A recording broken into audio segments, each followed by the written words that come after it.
rounds, you never put a foot wrong. In fact, as Barry Jones said, what can you actually ask him about that he didn't do? It was perfect. No, I stuck to the instructions.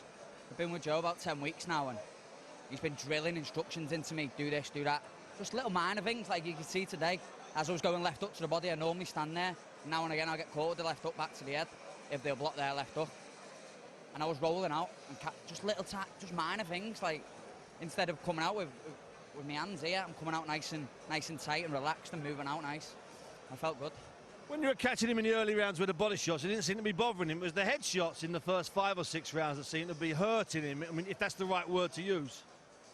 To be honest with you, I don't think I hurt him. I think that's what I said. I think the straight shots to the body, the jabs and the right hands, which we've been working on, especially the right hand to the body, the straight right hand and not round the side. I think they started taking a toll around 6, 7.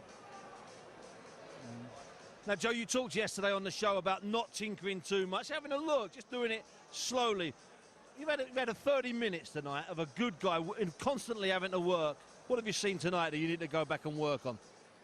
Do you know, at times, some of them rounds boxing, I was thinking, wow, I don't think you'll see many good rounds, fighters boxing technically. Sitting back with your feet up. Yeah, it was just punch perfect at times. His shot selection, his ring movement, his defence-wise. But like I say, his work in progress. There's other things we've got to work on, and especially if we've got to compete at the world level. There's things we've got to work on, but it's slowly. And like I say, I've not got to come in and change him from a Ricky Hatton to a Floyd Mayweather. It isn't about that, but it's fine-tuning and it's making them adjustments that he may get caught out at other areas, but we're tightening him up where he doesn't get caught out at that high level now.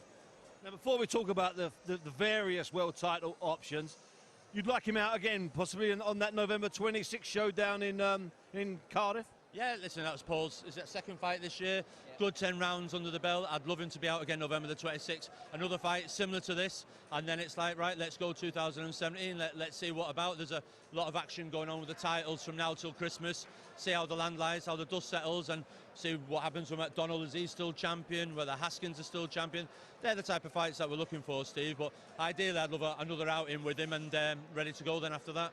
Well, it does look like the guy that we're all trying to get, the WBO guy, they've ordered him just to the last 24 hours, that he's got to have 2 fights before he can get close to you. So I'm feeling that, I know it's a right pain in the jacksie, but what about Haskins? What about McDonald? I mean, I know you're not the kind of guy that's going to call people out, but this is one of those instances where I think you're entitled to, if you don't mind me saying so. Yeah, I wouldn't mind a shot at my old title, the IBF title. Lee Haskins has got it. I got advised to give it up. I give it up, I went back down a weight. Mistake, should have tried to keep hold of it, should have defended it. So I'd like a crack at that. So if Lee Haskins is ready, then we can get it on next year. And finally, Joe, you've seen both Haskins and McDonald up close. You've had McDonald in the gym. I know he's come over and sparred with Scott in the past. If you were asked, which one would you opt for in the new year? Flip a coin. Preferably, I'd love McDonald. McDonald's got some great names on his resume, being over there and fought. And I think taking a scalp like Jamie McDonald would be kudos for Paul. But I know Paul, he never lost the title in the ring, and he wants to win the title back. So Haskins, either of them all, Steve. It's great to have an option of 2, isn't it? It is.